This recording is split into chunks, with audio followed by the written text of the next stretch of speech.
But ಲಾಭದಲ್ಲಿರುವಂಥ stock ಮೇಲೆ ಹಾಕಿದರೆ ಅದು ಇನ್ನೂ ಲಾಭ ಮಾಡುತ್ತೆ ಅನ್ನೋಂಥ ಗ್ಯಾರಂಟಿ ಇದೆಯಾ?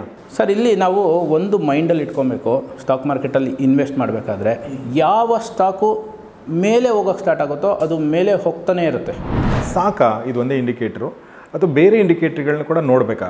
ಅದು ನಾನು ಯಾವುದು ಅಂತ ಹೇಳ್ತೀನಿ, ಅದ್ರ ಬಗ್ಗೆ ಇಲ್ಲಿ ನಾನು ಮಾತಾಡೋದಿಲ್ಲ. ಬಟ್ ಆ ಇಂಡಿಕೇಟ್ರ್ ಯಾವುದು ಅಂತಂದರೆ ಬೋಲಿಂಜರ್ ಬ್ಯಾಂಡ್ಸ್. ನೋಡಿ ಸರ್, ಈಗ ಒಂದು ಅಡುಗೆ ಮಾಡಬೇಕು ಅಂತಂದರೆ ಒಬ್ಬ ಮೈನ್ ಕುಕ್ಕು ಅವ್ನು ಯಾರು ಇರ್ತಾನೋ ಅವನೇ ಮಾಡಿದ್ರೆ ಅದು ನಮಗೆ ಔಟ್ಕಮ್ ಚೆನ್ನಾಗಿ ಬರುತ್ತೆ, ಅಂದರೆ ಅಡುಗೆ ಚೆನ್ನಾಗಿ ಬರುತ್ತೆ. ಸೊ ಅಲ್ಲಿ ಎಷ್ಟೋ ಜನ ಕುಕ್ಕು ಮಾಡೋಕ್ಕೆ ಹೋದರೆ ಏನಾಗುತ್ತೆ, ಅದು ಚೆನ್ನಾಗಿ ಬರೋಲ್ಲ.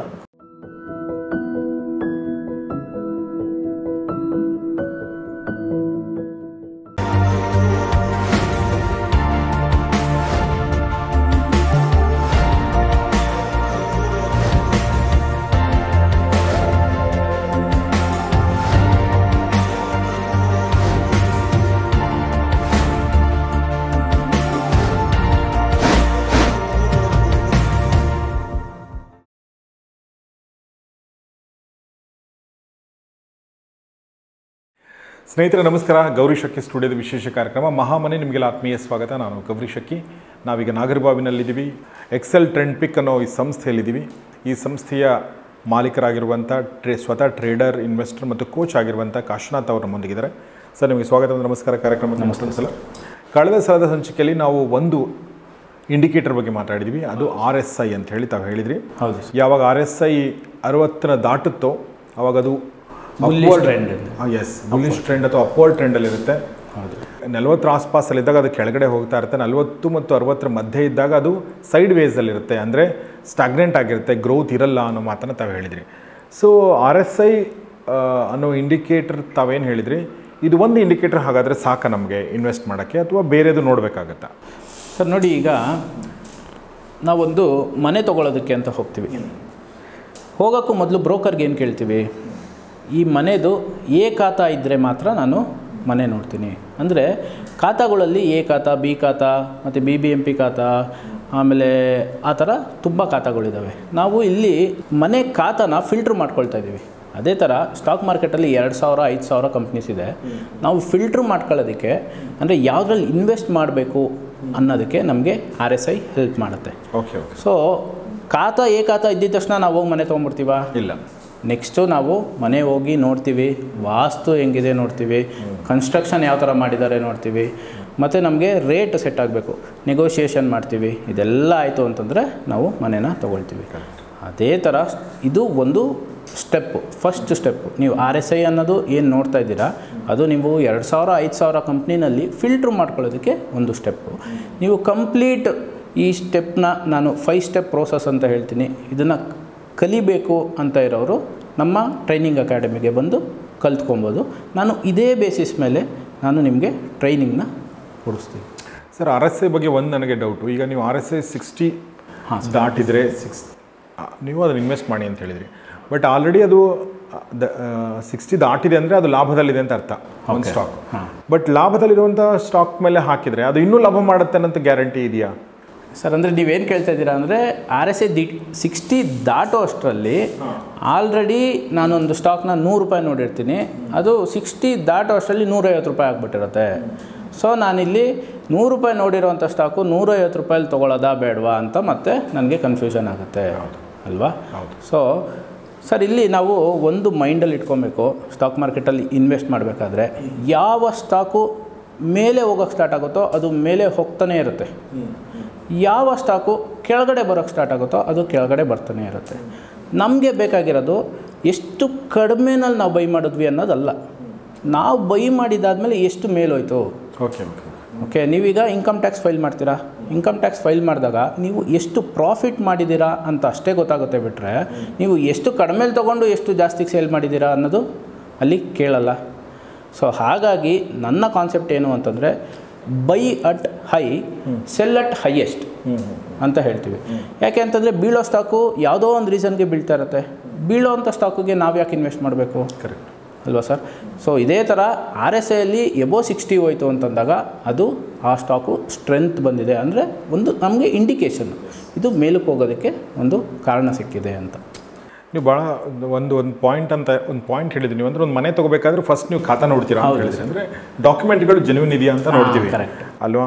ಬಟ್ ಅದು ಜೆನ್ಯೂನ್ ಇದ್ದ ತಕ್ಷಣ ತೊಗೊಳ್ಳಲ್ಲ, ಮತ್ತೆ ಬೇರೆ ಇಂಡಿಕೇಟರ್ ಇರ್ತಾವೆ. ಹಾಗೆ ನಾವು RSI 60 ಅಬೌವ್ ದಾಟಿದೆ ಅನ್ನೋದು ಒಂದು ಇಂಡಿಕೇಟ್ರ್ ಸಾಕಾ? ಇದು ಒಂದೇ ಇಂಡಿಕೇಟ್ರು ಅಥವಾ ಬೇರೆ ಇಂಡಿಕೇಟ್ರ್ಗಳನ್ನ ಕೂಡ ನೋಡಬೇಕಾ? ಅದೇ ಸರ್, ಈಗ RSI ಜೊತೆ ನಾವು ಇನ್ನೊಂದು ಇಂಡಿಕೇಟರ್ನ ಯೂಸ್ ಮಾಡ್ತೀವಿ.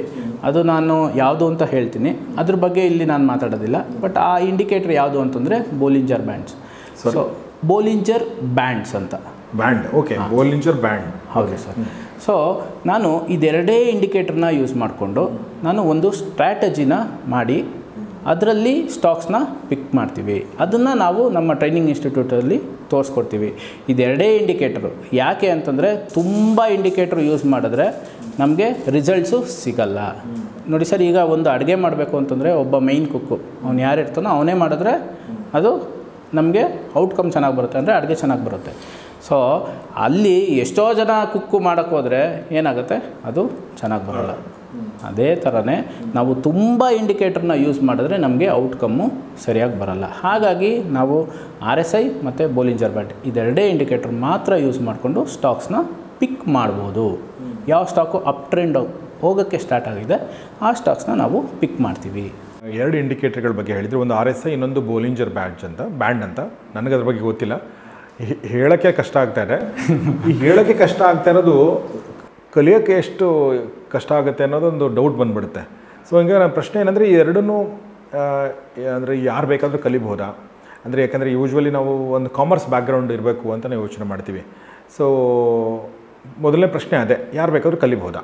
ಸರ್ ನೋಡಿ, ಇದೆರಡು ತುಂಬ ಸಿಂಪಲ್ ಆಗಿದೆ. ನಾನು ನಿಮಗೆ ಯಾವ ಥರ RSI ತೋರಿಸ್ತೆ, RSI ಎಬೋ 61 ಯಾರಿಗೆ ತೋರಿಸಿದ್ರು ಎಬೋ 61 ಇರೋದು ಕಂಡುಹಿಡಿಬೋದಾ ಸರ್? SLC ಹುಡುಗನ ಕರ್ಕೊಂಬಂದು RSI ಯಾವಾಗ ಎಬೋ 61 ಇದೆ ಅಂತ ನೋಡ್ಬಿಟ್ಟು ಹೇಳು ಅಂತಂದರೆ ಅವರು ಹೇಳ್ತಾರೆ. ಅಷ್ಟೇ ಸಿಂಪಲ್ಲಾಗಿ ನಮ್ಮ ಬೋಲಿಂಜರ್ ಬ್ಯಾಂಡ್ಸು ಇದೆ. ಸೊ ಇದರಲ್ಲಿ ಯಾವುದೇ ಕಾಂಪ್ಲಿಕೇಶನ್ ಇಲ್ಲ, ಯಾವುದೇ ಬ್ಯಾಕ್ಗ್ರೌಂಡ್ ಬೇಕಾಗಿಲ್ಲ. ಅಂದರೆ ನನಗೆ ಕಾಮರ್ಸೇ ಇರಬೇಕು, ಆರ್ಟ್ಸೇ ಇರಬೇಕು, ಸೈನ್ಸೇ ಇರಬೇಕು, ಆ ಥರ ಏನೂ ಇಲ್ಲ.